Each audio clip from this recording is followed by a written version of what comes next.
Welcome to the Anchor Your Retirement podcast. I am your host, Barbara Gullen, slightly depressed, thinking that it's not Oh, going to be a playoff year for the Royals. Talking to my buddy and pal, Tony Shore. It's not going to be a playoff year for the Twins either, is it? no, it's for sure. The Twins for sure not. And we're in a big mess of a situation. The Polad family, who's owned the Twins forever, much to a lot of fans' chagrin because of decisions they've made, we finally thought we're going to be sold. They did a fire sale and got rid of most of our best players, and before the trade deadline to sell off the team, and the new owners are going to start over. And then the deal fell through, and Paulette announces, no, we're keeping the team. Oh, And so now no. now we have a team with no we have an owner who doesn't have money to spend and doesn't want to spend any money on the team, and we have a ragtag team. But you know what? We've gotten beat pretty bad in some games, but we also beat the Yankees 5-1 in one game of the series. We beat the Royals one game, which the I Royals are a know. much better team. You beat the Uh, Royals 2 games, oh, actually, that's I right. think. Yeah, Yeah. yeah. Um, and the whoever the pitcher was for that first game, he is now 8-0 against the Royals. He's great. So I don't know. I'm not gonna argue with you on that one. Yeah, he's a good pitcher. So we have that going. That's the one thing. So okay, we're not going to talk about the Twins and the Royals because No. they're not doing well. Let's focus on the NFL. If we're talking sports on the show at There all, we we're go. going to focus on the Chiefs and the Vikings from here on out. We can do that. We can Yeah, do I that. think it's probably a good idea at this point to switch. Yes, except, before we went live, I was telling you the pregame tonight for the Chiefs is in Seattle and kickoff is at 9 PM. That's insane. I Yeah, mean, even for a West Coast game, yes, that's odd that it would be 8 p.m. there, or I guess 7, that's 7 their time. I guess I get it. I get it. because it is a Friday night, but, Yeah, true. you know, That's interesting. before we Well, start watching our high schoolers play on Friday night. yeah, yeah. Well, let's not. This isn't a sports show. This is a It finance isn't. show. This is a Theoretically. financial show, and Theoretically. theoretically, yeah. And Barb, you look great. I know Thank you've you. been really busy, and so have I. I've been crazy busy. I'm actually next week. We won't be recording on our normal time because I'll be in Nashville, so we'll have to find another time to record. I'm Wow. going to I think you Nashville did for that already. 4 days. Yeah, Well, good for you. yeah, Good for a for you. fun trip too, not for work even. Even better. Yeah, I lived there for 6 years, so I know. my wife and I have really close friends. We lived there the first 6 years of our marriage, so I have good friends that work, most of them in the music industry down there, Oh, and there's a surprise. gonna hang out. My friend, I'm gonna set up my friend's new. We're gonna go out and pick out a stereo for him and set it up in his new home, and we're Oh, going to wire that. And he wanted me to bring him out. He's bringing me out to help him organize his vinyl collection and pick out a new stereo for his new house. So oh my gosh, that sounds like a blast, actually. yeah, he and his wife were so nice, and their new house is amazing. Don't tell my brother-in-law, he'll wanna crash the party. They have an amazing swimming pool too. Ooh, I I can't. told you my brother-in-law was a DJ in the '80s, right? Yeah, yeah, yeah. So, That's fun. yeah, Where does your brother-in-law live? they live in Omaha. Oh, Um, they live in Omaha. That's yeah, right. You so it told would me about that. Yeah. yeah, he hangs out with, well, he actually works for Charles Schwab, who Oh, is wow. our custodian. Yeah, Um, Charles Schwab is kind of the big boy on the block when it comes to finance companies. they are, Yeah, and Omaha has a lot of the financial services industry domiciled there. they Um, do. They Pacific do. It's Life, where Warren ironically, Buffett has an lives. office there. Yes, the Oracle of Omaha. The Oracle of Omaha. I mean, you and I know the Oracle of Omaha is Bill Altman, but the real Oracle of Omaha is actually Warren Buffett. And so, yeah, I drove by Warren Buffett's house a couple of times. My aunt and uncle live there. You and I both have relatives there. And Ooh, actually, I it's a think very people. modest home. Yeah, it is a modest home in a modest neighborhood. Mhm. And but boy, the Blackstone area of Omaha and the old market, Omaha is a great city. Their zoo is amazing. They had People they got a great farmers market. They have an amazing farmers. Omaha, I love everything about Omaha, and I think it's the best kept secret because people laugh Omaha, Nebraska, when you're from a big city like Kansas City or Minneapolis or Chicago or New York or LA or wherever, you think Mhm. Omaha. But I'll tell you what, Omaha is it. And the people there are so nice typically. I They mean, are. yeah. They are. Love that town.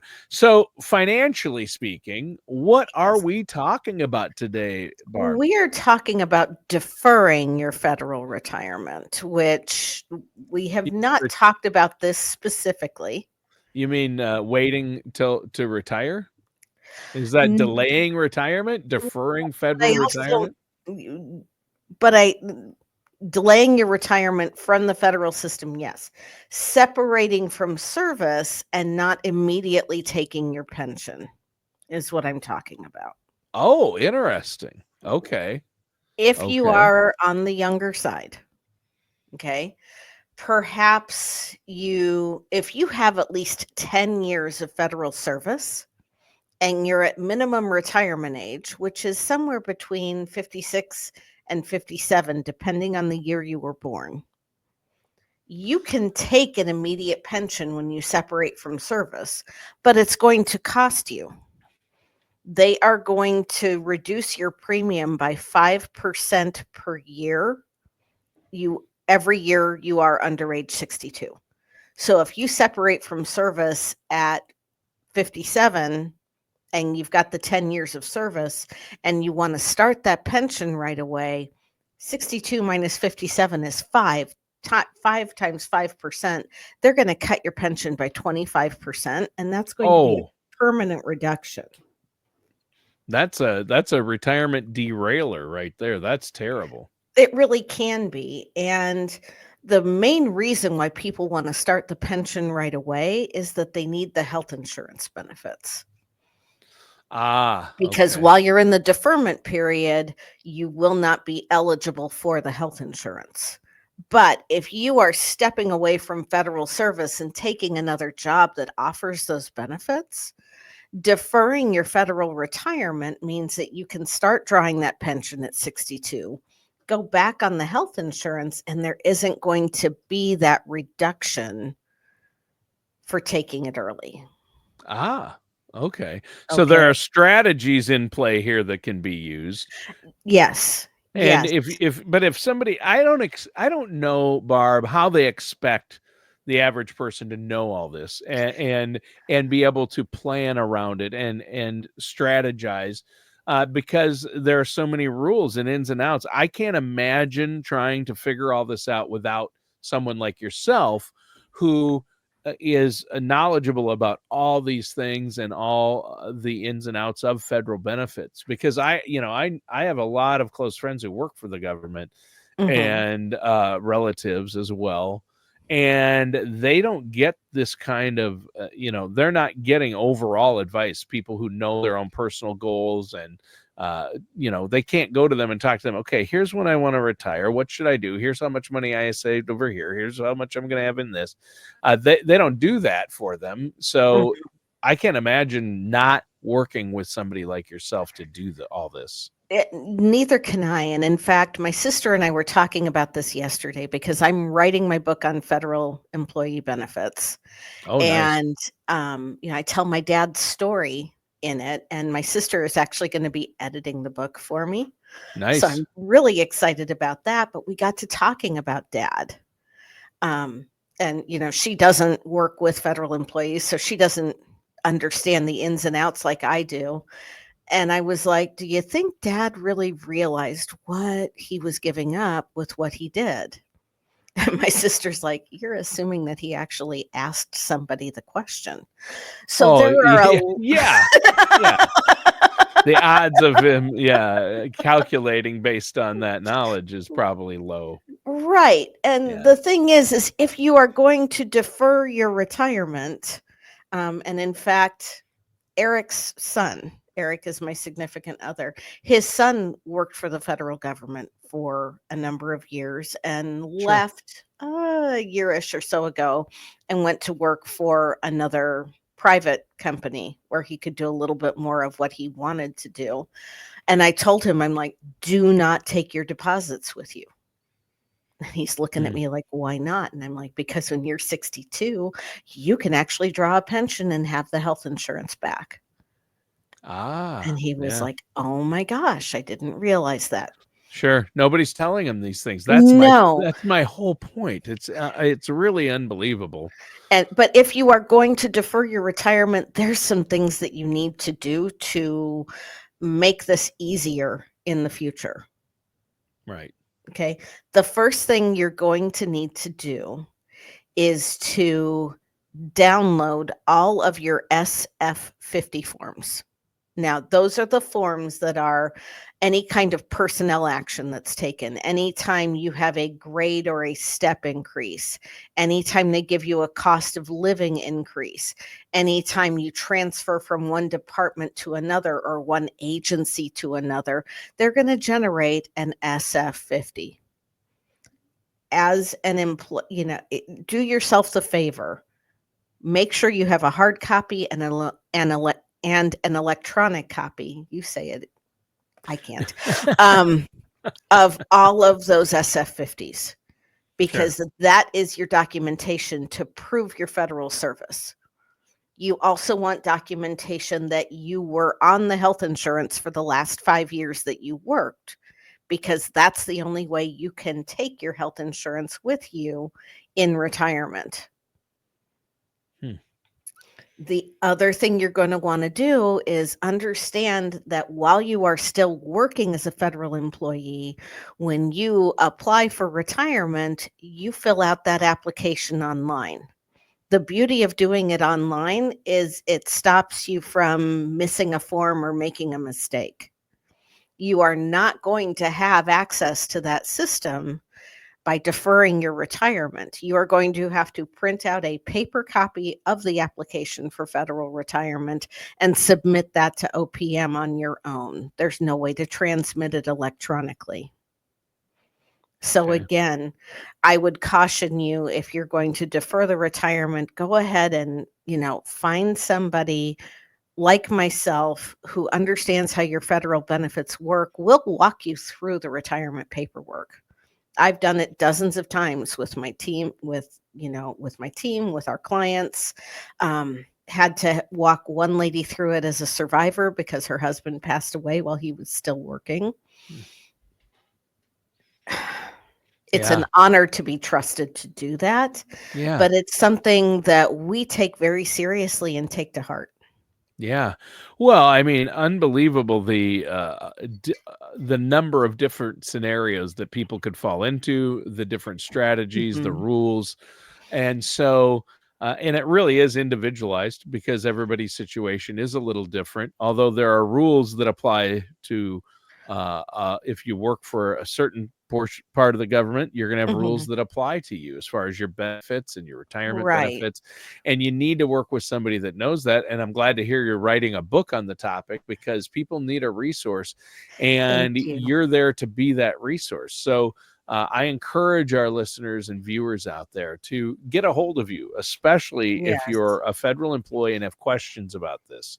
How can I get how can I get those health benefits and my pension? Mhm.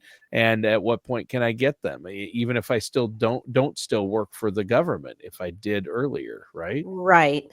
And the other thing to remember is that when you defer your retirement, the health insurance plan that you were on may not be available when you elect to start your retirement, because the federal employee, just like any other organization, reviews the health insurance benefits that they offer every year, and they make changes and adjustments to those Oh, plans sure. every year. Yeah. Especially if you're waiting until you are eligible for Medicare, you might not need to go on the most expensive plan that you were on before, Right. because once you are on Medicare, your federal health insurance functions like a Medicare supplement would. Oh, so you still get it. even You after still you're get on it. Medicare, You but still it's get more it like even a after you're on supplement. Medicare, but it will function as a supplement. Okay. And if you elect Part B of Medicare along with your health insurance, and you're on one of the fee-for-service plans, like Blue Cross Blue Shield or GEHA or one of those, when FEHB, the health insurance, sees that you have elected Medicare Part B, they will waive your deductible, your co-insurance, and the bulk of your co-payments. So aside from your Medicare Part B premium and your FEHB premium, you're going to have very little medical expense out of pocket. Wow. That's huge. But you Makes me have to wish I was a understand federal how all of employee. it works. Makes me wish I was a federal employee, although then I wouldn't get to work with you every week. So, No, you wouldn't, but and you'd be so, an awesome voice for the Voice of America. yeah, VOA, Voice of America Radio. I love Voice of America. Yeah. Yes. Yeah. But if you do it for 5 years and then you come back, you could defer your pension. Yeah. I was on a contract independent basis. I was a stringer for VOA. They used me as a stringer because I was living in Southern California. And when big events happened, like after Roy Mhm. Orbison passed, they did a huge Roy Orbison tribute concert at the Oh my Universal goodness. Amphitheater. And I got a call because I knew a guy in the music industry who his day job was working at Voice of America Radio. Mhm. And his wife at the time, Bernie Bernard, I think her name was. She actually was higher up and was in charge of stringers and getting, audio What is clips a for. stringer? Here's what a stringer is in the world of reporting and media. Uh-huh. Voice of America wanted sound bites from the press conference to air on their entertainment news for the troops and on Voice of Okay. America. So they have an entertainment news section. So they needed somebody who was out in California to bring a tape player to the press conference and plug it in and hit play and record the press conference. That's Okay. so they need as a stringer reporter is somebody who, let's say CBS National News, there's something that happens in Kansas City. Okay. And but you're watching the national CBS News at night, and they're saying breaking news in Kansas City. This happened.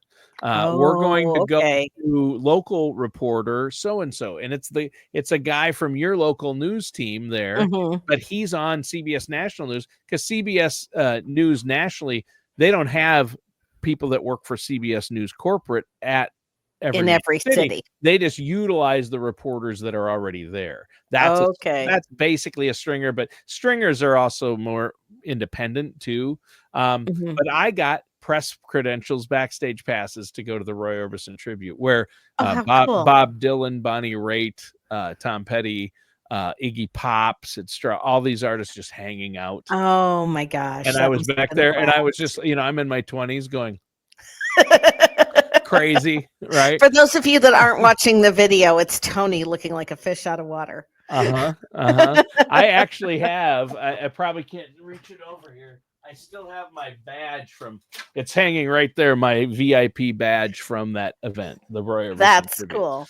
Yeah. Okay, but back to deferring federal Sorry, I retirement. got us off That's track. okay. I asked a follow-up question to make sure that we You made a went all mistake. the way down that bunny trail. Yeah. But as a federal employee, you have so many options available to you Yeah, that don't get your retirement advice from the guy at the water cooler because he right. doesn't necessarily know what's going on. Mhm. It is important that you not do what my dad did. And if you want to know what my dad did, go all the way back to episode 1 of this podcast. And you can hear my dad's story and find out why I am as passionate about this as I am. Yeah. And I understand that HR is overwhelmed right now with people who are taking the early retirement. OPM had an influx in May and June of about 3 times the number of retirees as they normally see, because there were a lot of people that didn't want to see if some of the provisions in the big, beautiful bill passed that could have affected their retirement. They did not, but there were a lot of people that were just like, I'm out. I'm leaving while I can. So you're not getting a whole lot of support from HR or from OPM because they are just overwhelmed with the sheer number of people that are going through the retirement process right now. Yeah. There is a network of people out there like me who have been trained in your federal benefits and understand how they work that will help you make a qualified decision when it comes to retirement and what you should do and how you should approach it. That's huge. And so you are passionate about this topic. I I mean, am. we've talked about various aspects of federal benefits on the program many times, and it's because not only are there a lot of them in the area Mhm. where you're based, but you do need that expert help, and it is so critical. And you're right. Don't ask a buddy that you work with, or get information from another federal employee because they might not know all of these things. Right. Don't ask me either. Ask Barb You want to talk right to a here, there. fiduciary who Barb. understands your federal benefits. Yes, that's you. Yes. Go So, what? Go ahead. go ahead. We're Uh, stepping on each other today. I'm I know it's sorry. a beautiful show today. I rambled on. You mentioned Voice of America Radio, and I lit up like a Christmas tree. I love that. That was just brought back a great memory. So, federal benefits, though, this is serious, and we are serious about this. So, how can our listeners and viewers out there get a hold of you? If you're a federal employee, you should set up a meeting with Barb Mhm. immediately Go because you get Yes. all your ducks in a row, right? Yep. Go to our website, bgwealthmanagement.com. You can fill out a contact form, schedule a meeting with either myself or one of the other fiduciaries here that understand how your federal benefits work. If you're a little bit shy about that and don't want to reach out right away, go to our YouTube channel, Fed Retirement Coach. We have videos on several different Wow. topics where you can find out about specific things with your benefits.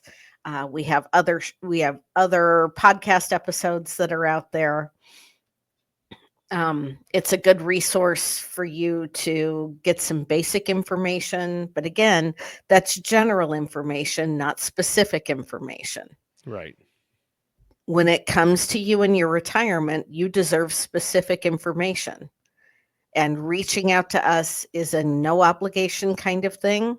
We will gladly support you and answer your questions and help you make the decisions that make the most sense for you, your situation, and your family. Awesome. Barb, I think that's great. Listeners and viewers, reach out to Barb. And again, the number, if you want to set up that consultation, it's a no charge, no obligation consultation, 913 553 6222. That's 913 553 6222. Barb, great show today. Thanks, Tony. All right. And listeners and viewers, thanks for tuning in. That does it for today's episode of Anchor Your Retirement with our host, Barb Gullen. We'll see you soon.